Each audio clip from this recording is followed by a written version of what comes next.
புதிய குரல் நேயர்களுக்கு வணக்கம். இந்திய முக்கிய செய்தியில் சில துளிகளை மாற்றும் சுருக்கமாக உங்கள் மத்தியில் சொல்ல விரும்புகிறேன்.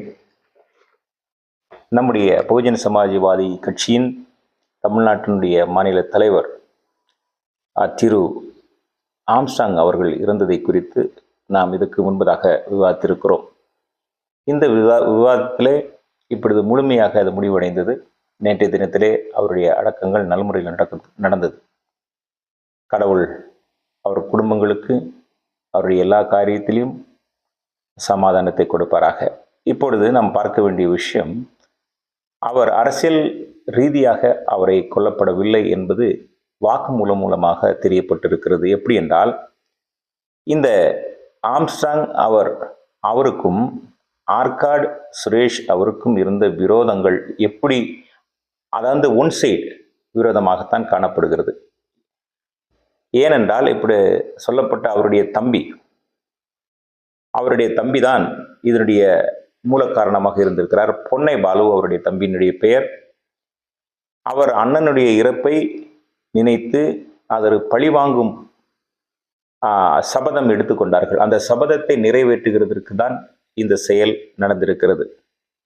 இதை உற்று கவனிக்கும் பாதையில் என்னன்னா, ஆக்சுவலி ஆற்காடு சுரேஷ் என்பவர் நம்முடைய வட சென்னையில் அவர் நல்ல ஒரு செல்வாக்கோட வளர்ந்து வந்திருக்கிறார். அவரை கட்ட பஞ்சாயத்து இப்படிப்பட்ட எல்லா காரியத்திலும் அவர் நல்ல முறையிலே வளர்ந்து நல்ல வளர்ச்சியை பெற்றிருக்கிறார். அந்த வளர்ச்சி எப்படின்னா, இந்த அரோத்ரா இந்த பண மோசடி இதை நீங்கள் பார்த்திருப்பீர்கள், கேட்டிருப்பீர்கள். அதில் எல்லா பெரிய பெரிய கம்பெனிலும் ஒரு சின்ன ஒரு அடிதடிக்கு அல்லது சப்போர்ட்டுக்கு ஆட்கள் வைத்திருப்பார்கள். அந்த வகையிலே இந்த ஆருத்ரா இந்த கம்பெனியில இவர் ஒரு அடியாளாகவும் இருந்திருக்கிறார். ஏனென்றால் இவர் அந்த வட சென்னை இந்த பகுதியிலே ஒரு பெரிய ஒரு குண்டாவாகவே இவர் வளர்ந்து வந்திருக்கிறார். ஒரு செல்வாக்கு மிக்கவராக இருந்திருக்கிறார். இப்போ இவர் ஆம்ஸ்ட்ராங் அவர் என்னன்னா, அந்த ஏரியாவில் இவர் செல்வாக்கு எப்படி வளர்க்கப்பட்டது அப்படின்னு சொன்னால், அவர் ஏழை ஜனங்களோட அதிகமாக இன்ட்ராக்ஷன் வச்சுக்கிறார். வாலிப பசங்களை வக்கீலுக்கு படிக்க வைக்கிறதுக்கு இவர் முழு முயற்சி எடுத்து அவருக்கு அவேர்னஸ் கொடுத்து படிக்க வைத்திருக்கிறார். நிறைய ஏழைகளுக்கு அவர் உதவி செய்திருக்கிறார். இது பொதுவாக தெரிந்த விஷயம்தான். இருந்தாலும் கூட இந்த வெட்டி கொள்ளுகிறதற்கு வந்த ஆற்காடு சுரேஷனுடைய தம்பி இந்த பண்ணை பாலுன்றவர் அவரே வாக்குமூலம் சொல்றார். அவர் நல்லவர் தான், நல்ல ஆண்களை நம்முடைய வாலிபர்களை வளர்த்து வந்தார், அவர்களை வக்கீலை படிக்க வைத்தார், ஏழைகளுக்கு உதவி செய்தார். இவையெல்லாம் வச்சு என்ன கணக்கு பார்க்கும்போது அவர் அந்த ஏரியாவில் ஒரு வளர்ந்த ஒரு நபராக காணப்பட்டிருக்கிறார். அப்படின்னா நல்ல பணபலன் சொல்றதுல மக்கள் பலம் அவருக்கு அதிகரித்து கொண்டே இருக்கிறதை இந்த ஆற்காடு சுரேஷ் அந்த டீமுக்கு பொறுக்கவில்லை. அவருடைய மவுஸ் அங்கு குறைந்து கொண்டே இருக்கிறது. ஏன்னா இந்த ஆரோத்ரா அதுக்கு பணம் வாங்கி கொடுக்கறதுல இருந்து, பிள்ளைகளை படிக்க வைக்கிறது, ஏழைகளுக்கு உதவி செய்கிறதுல இருந்து எல்லாம் இவர் நல்ல முறையிலாக வளர்ந்து வந்து கொண்டிருக்கிறது. இவருக்கு முன்னாடியும் பின்னாடி எப்படியுமே நிறைய ஆட்கள் இருப்பார்கள். ரெண்டாவது ஒரு தனிப்பட்ட விஷயம் என்னன்னா, இவர் நல்ல குத்து சண்டை வீரரும் கூட, கராட்டை தெரிந்தவர், நல்ல பலசாலியும் கூட. இவர்கிட்ட வெப்பன்ஸ் பெர்மிஷன் வாங்கி கூட வச்சிருந்திருக்கிறார். யாரு? இந்த ஆம்ஸ்ட்ராங் என்பவர். இவர் அப்படிப்பட்ட ஒரு நல்ல ஒரு கேரக்டராக இருந்திருக்கிறார். இது ஆற்காடு சுரேஷுக்கு பிடிக்கவில்லை. இந்த ஒரு வாதம் கொஞ்ச நாளாக நடந்து கொண்டு தான் இருக்கிறது. இதற்கு இவர் பயந்து இங்க நமக்கு செட்டில் இல்லை அப்படின்னு இவர் என்ன பண்ணிட்டார்னா, காட்பாடி பெல்லூர்ல போய் அவர் செட்டில் ஆயிட்டார். அப்போ அங்க இருந்து ஒரு விஷயமாக நம்ம சென்னைக்கு வந்திருக்கிறார். சென்னைக்கு வரும்பொழுது அங்கு வேறொரு விரோதமாக, நான் யாரும் பேரை சொல்லி விரும்பல, வேறொரு விரோத காரணமாக அந்த ஆற்காடு சுரேஷ் அவர்களை அங்கே போட்டு தள்ளிட்டாங்க. இப்போ என்ன நடந்துச்சுன்னா, அந்த இடத்துல இவர் பார்க்க போயிருக்கிறாரு. பார்த்துட்டு கார்லேயே பார்த்து விட்டு கடந்து போயிட்டார். அப்போ இவருக்கும் இதுல கையில் இருக்கு அப்படின்றது அவங்க மனசுல நினைச்சிட்டு ஒரு சபதம் எடுத்திருக்கிறாங்க. இந்த நாள்தான் எங்க வாழ்க்கை கெட்டு போய் நாங்கள் இங்கிருந்து மாறி வேற இடத்துக்கு போயிருக்கிறோம். ரெண்டாவது என்னச்சுன்னா, இவர் ஆளை வைத்தான் எங்களை கொண்டார் என்ற ஒரு பழிதீர்க்கும் சபதத்தை அவருடைய தம்பி எடுத்திருக்கிறார். அப்ப என்ன அப்படி இதுல எடுத்திருக்கு, இந்த சுரேஷை கொன்னதுக்கும் இதுக்கு என்ன சம்மந்தம்னா, ஆக்சுவலி முழு சம்மதம் இதுல இன்ட்ராக்ஷன் ஆக்சுவலி இவர் ஆம்ஸ்ட்ராங் இல்லை. இவர் தன்னுடைய வளர்ச்சியை வளர்த்து கொண்டிருக்கிறார். அங்கே அவர்களுக்கு ஒரு பொறாமை ஏற்பட்டிருக்கிறதா தான் உண்மை. ஆனால் இவர் மூலமா தான் கொல்லப்பட்டார்ன்றது இவங்க சபதம் எடுத்திருக்கிறாங்க. அந்த வகையில தான் இவர்கள் சபதம் எடுத்து இவர்களை வழி தேடி கொண்டிருக்கிறார்கள். அண்ணன் இருந்து போனவரை தான் அவரை கொண்டு இருக்கிறார்கள். அதே டேட்டில் இவரையும் கொல்லணும் என்று சபதம் எடுத்துக்க. ஆனால் இவர்களுக்கு வாய்ப்புகள் கிடைக்கவில்லை. இந்த வாய்ப்புகள் ஏன் கிடைக்கல? ஒன்று, இவர் கூட ஆளுகள் இருக்கிறார்கள். ரெண்டாவது வந்து நல்ல குத்துச்சண்டை வீரர், கராட்டா தெரியும், பிஸ்டல் வச்சிருக்கிறார். இப்படி எவரை கொள்றது? அப்ப இவர் இருக்கிற அந்த ஏரியாவில் ஒரு ஹோட்டல் இருக்கு. அந்த ஹோட்டலில் சாப்பாடு நிறைய அங்கங்கே பார்சல் போகும் எல்லாருக்கும். அங்கே வந்து நிறைய டிஸ்ட்ரிபியூட் பண்றதுக்கு ஆட்கள் இருந்திருக்கிறார்கள்.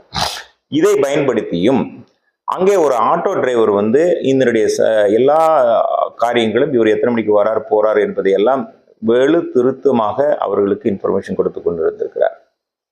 இதை பயன்படுத்தி இந்த பண்ணபாலு என்ன பண்ணியிருக்கிறாங்க, இவர் தனியா 2-3 பேரோட தான் இன்னைக்கு இருக்கிறார், நீங்க இந்த ட்ரெஸ்ல வந்தீங்கன்னா மக்களுக்கு தெரியாதுன்னு சொல்லி அந்த சாப்பாடு கொண்டு போகிற ட்ரெஸ்ஸு, இந்த ஓலா வைஃபர் மாதிரி இருக்கிற ட்ரெஸ்ஸுகளை போட்டுக்கொண்டு வந்திருக்கிறார். வந்திருந்து இவர் தனியா இருப்பதை பார்த்து அவருடைய குதிங்காலை அந்த 2-3 பேர் சாப்பாடு விஷயமா போய் பேச போயிருக்கிறாங்க. அவர் பேசும்போது என்னன்னா, அங்க ஆள் இல்லை, 2 பேர் தான் 3 பேர் தான் இருக்கிறாங்கன்ற சிக்னல் தெரிஞ்ச உடனே அவங்க வந்து சிக்னல் கொடுத்தோடனே கீழே இருந்து இவங்க அடுத்த டீம் வந்திருக்கு. இவங்க கிட்டத்தட்ட ஒரு 8 பேருக்கு மேல போயிருக்கிறாங்க, 8-10 பேர் போயிருக்கிறாங்க. ஆனால் முதல்ல போனது ஒரு 3-4 பேர் போய் பேசி 2 பேர் போய் பேசியிருக்கிறாங்க. அதுக்கப்புறம் பின்னாடி வந்தவர் என்ன பண்ணியிருக்காங்க, பேசிட்டு இருக்கும்போது இந்த 2-3 பேர் இருந்தாங்க இவருடைய நண்பர்கள். அவர் நடுவில் நின்று கொண்டு பேசியிருக்கும்போது பின்னாடி வந்து காலை குதிங்கால வெட்டியிருக்கிறாங்க. இவர் கீழே விழுந்தோன்னா முன்னாடி வந்து டகட கடகடன்னு வெட்டியிருக்கிறாங்க. அப்ப அந்த 2 பேர் இருந்தவங்க தடுத்து இருக்கிறாங்க, அவங்களும் கையும் தலையில வெட்டியிருக்கிறாங்க, வெட்டுப்பட்டு இருக்கிறார்கள். இல்லை இப்படியாக அவரை அந்த ரொம்ப மோசமான 5 நிமிஷத்திலே அவர் எவ்வளவு குத்த வேண்டியும் குத்து, வெட்ட வேண்டிய இடத்துல எல்லாம் வெட்டி முகத்தெல்லாம் சீரழித்து விட்டு அந்த இடத்தை விட்டு அவர்கள் தப்பி ஓடி இருக்கிறார். அப்ப இந்த பழிவாங்கும் எண்ணம் ஒரு நல்ல நாட்டுக்கு சேவை செய்யக்கூடிய, ஏழை மக்களுக்கு இறங்கி உதவி செய்யக்கூடிய அருமையான ஒரு நபர் தான் இந்த ஆம்ஸ்ட்ராங் என்பது திட்டம் தெளிவாக தெரிகிறது. இவரை பழிவாங்கும் நோக்கத்தோடு வேறொரு முறை சரியான முறையில் சிந்திக்காமல் இவர்தானா எங்க அண்ணனை கொன்னார் என்ற ஒரு முடிவு எடுக்காமல் கூட அவர்கள் இவ்வளவு கோரமான ஒரு வாழ்க்கை முடித்து விட்டார்கள். ஆம்ஸ்ட்ராங் போல வேற நபரை இவர்களால் கொண்டு வர முடியுமா? கொண்டு வர முடியாது. இந்த பழிதீர்க்கும் எண்ணத்தை தயவு செய்து நீங்கள் யாருவா இருந்தாலும் யோசித்து அவரோடு பேசிவிட்டு வேணா நீங்க பழி தீர்க்குங்க. பட் அது வரைக்கும் இந்த மாதிரி காரியங்களை செய்து விடாதீர்கள். ஏன்னால் ஒரு உயிர் பிறந்து வளர்ந்து இவ்வளவு நாட்கள் வாழ்ந்து இந்த நாட்டுக்கு சேவை செய்கிறது அவ்வளவு சீக்கிரமான விஷயம் இல்லை, ரொம்ப கஷ்டம். இப்படிப்பட்ட சூழ்நிலைகளில ரெண்டாவது இதனுடைய அறிகுறியாக போலீஸ்க்கு இந்த தகவல் தெரிந்திருக்கிறது. ஆனால் அவர்கள் அது அசாத்தியமாக விட்டு விட்டார்கள் என்பது தெரியவில்லை. ஏனென்றால் இவரை கொல்ல போகிறார் என்று அறிந்து கொஞ்சம் ப்ரொடெக்ஷன் கொடுத்துருக்கலாம், ஒரு சஜஷன் கொடுத்துருக்கலாம். இது எங்களுடைய சஜஷன். இனிமேலால் இப்படிப்பட்ட ஒரு காரியங்கள் நம்முடைய தமிழ்நாட்டில் இந்தியாவில் நடக்காமல் இருக்கிறதுக்கு கடவுளை வேண்டிக் கொள்வோம். நாம் முடிந்த அளவுக்கு போலீஸ்க்கும் சப்போர்ட் பண்ணுவோம். இந்த செய்தியோடு கூட இந்த ஆம்ஸ்ட்ராங் அவருடைய காரியம் முடிந்து விட்டது. நேற்றைய தினத்தில் இறுதி சடங்குகள் நல்முறையில் முடிந்து அநேக ஜனங்கள் வந்திருந்தார்கள்.